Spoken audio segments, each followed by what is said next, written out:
every American president in history. We're going in chronological order again, but I won't be offended if you jump ahead to check out Chester Arthur's favorite drink. Before we get into it, though, let's get two things out of the way. First of all the presidents liked to drink water. And you like to drink water, too. Why? Because you're a human being, I assume. And all human beings like to drink water, whether they're willing to admit it or not. Although your doctor told me that apparently you're not drinking enough of it. So, second, this video is once again sponsored by Morgan & Morgan. Oh, I forgot to get the hat on here. This video is sponsored by Morgan & Morgan. Remember the old days when we used actual printed maps when we wanted to go on road trips? Now we have navigation built into our cars, for goodness sake. Things are so much easier, and things are now easier when submitting a claim when you're in an injury, thanks to Morgan & Morgan. Morgan & Morgan is the largest injury law firm in the United States, with more than 100 offices nationwide and more than 800 lawyers. With over $15 billion recovered for clients, Morgan & Morgan has a proven track record of fighting to get you full and fair compensation. Submitting an injury claim with Morgan & Morgan is so easy, it's more like ordering takeout than hiring a lawyer. You don't even have to get up from the couch. In fact, you can do it in 8 clicks or less. So, if you're ever injured in an accident, you can check out Morgan & Morgan by going to forthepeople.com/MrBeats or dial #529. That's pound law. Thanks to Morgan & Morgan for sponsoring this video. Okay, here are the favorite beverages of every president in American history.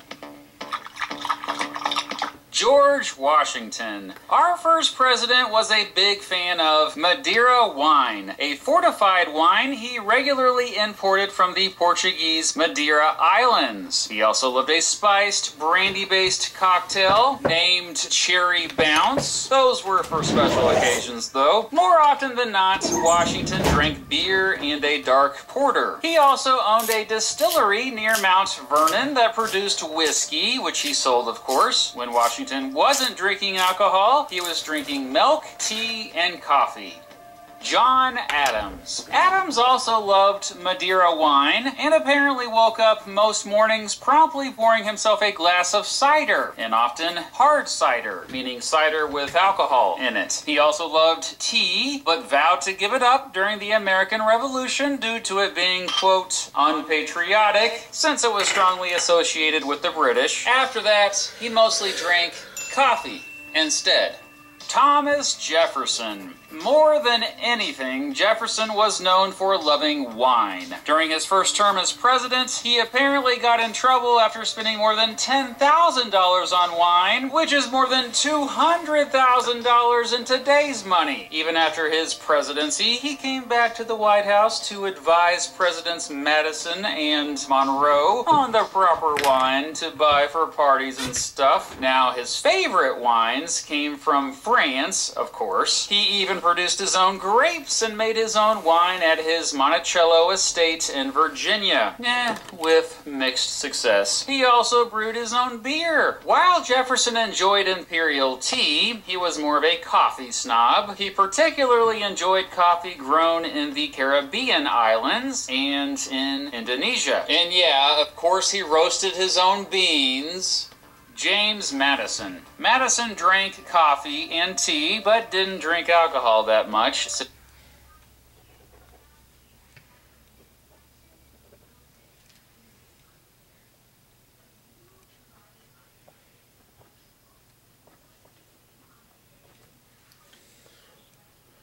He got hangovers pretty easily. When he did drink alcohol, he drank whiskey and champagne. James Monroe. Monroe also loved champagne and most French and Spanish red wines. He definitely partied from time to time, especially as a younger man. He sometimes would go, quote, on quite a frolic, as they called it in those days. Today we call that on a bender. His favorite drink, called Chatham Artillery Punch, mixed tea, wine, rum, rye whiskey, brandy, gin, champagne, and a bunch of other sweet stuff. stuff. Ugh, actually. Doesn't sound too good. Oh, and apparently Monroe got into some trouble while he was president for buying 1,200 bottles of French wine with money that was supposed to be spent on furniture. Oops. John Quincy Adams. Like father...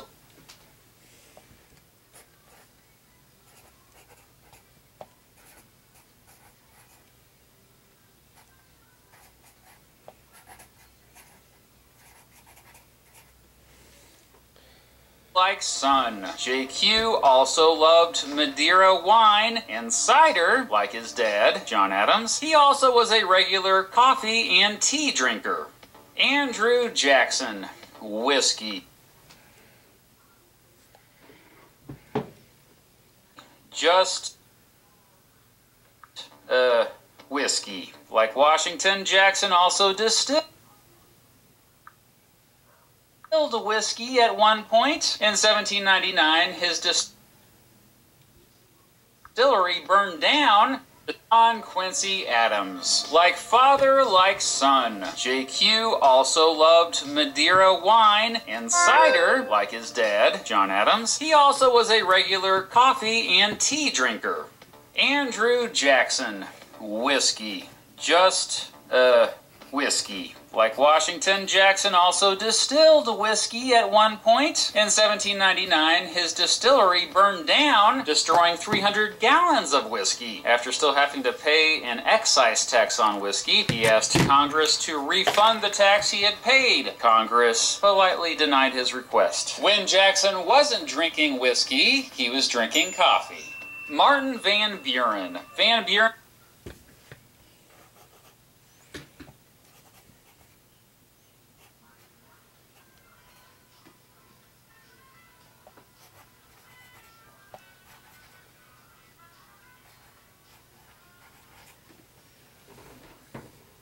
and also loved whiskey. In fact, he drank so much whiskey that people...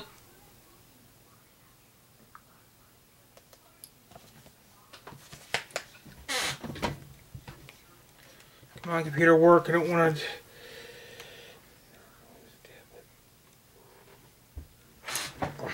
Stop turning off on me.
What? What? I don't know what you want.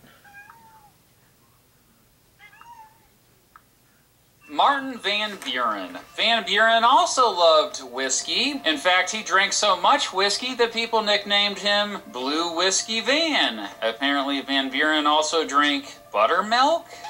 Yeah. If you don't know what buttermilk is, it traditionally has been the liquid left behind after churning butter out of cultured cream. Yummy. William Henry Harrison. Like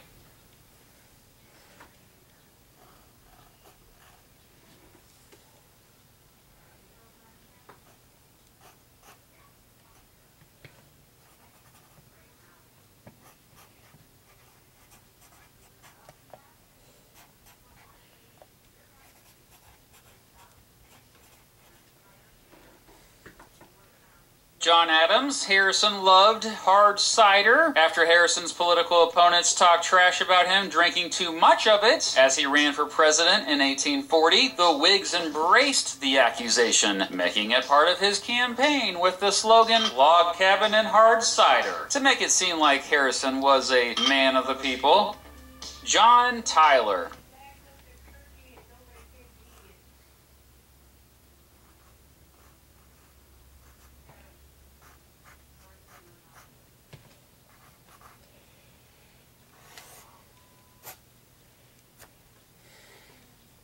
Tyler began every day with tea and milk, which he drank from a very large cup. He also enjoyed coffee and champagne. James Polk.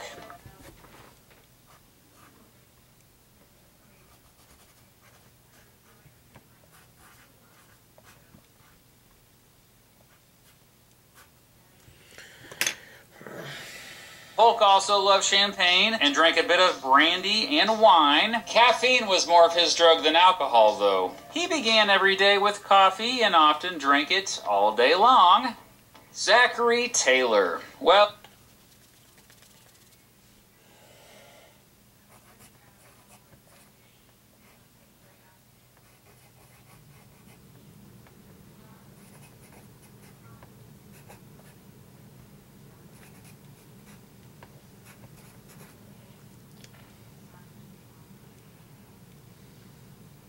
we know he liked milk. Some speculate that Taylor may have died while in office after drinking iced milk that contained bacteria. As a matter of fact, like Jackson and Van Buren, he also loved his whiskey. Millard Fillmore.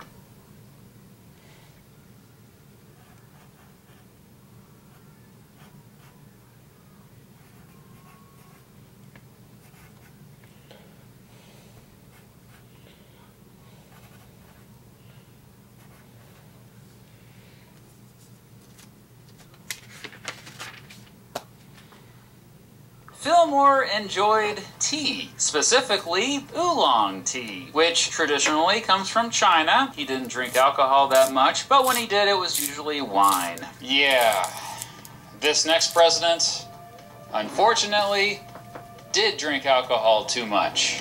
Franklin Pierce. If it had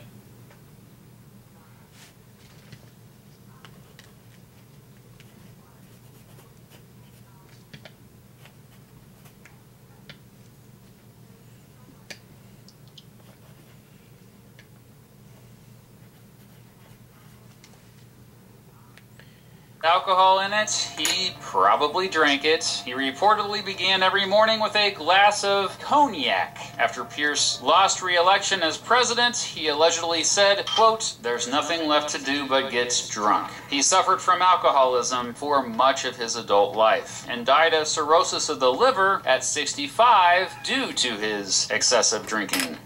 James Buchanan.